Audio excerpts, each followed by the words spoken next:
how to fix Shopify store speed. To show you this, we have to go to the App Store first. So what we can do is we can go to the bottom left here where it says settings, right next to the gear icon. After you click on that, you want to go to apps and sales channels here.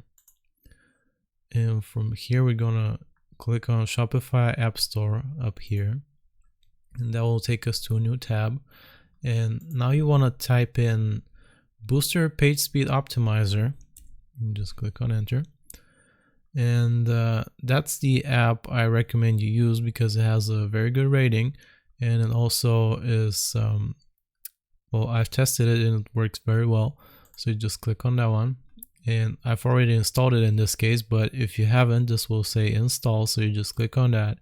You follow the steps, and after you do that, it will open in a new tab yet again. And it should look something like this. Here, as you can see, the different steps you have to take. You can use this app free, or you can pay for certain features. You can switch it on by clicking on here on enable theme extension. Just click on that.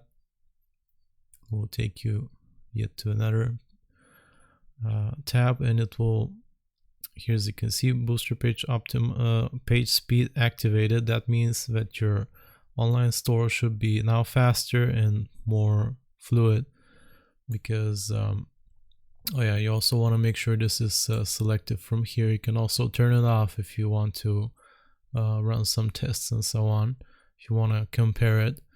So yeah, that's it. That's how you fix your Shopify store speed.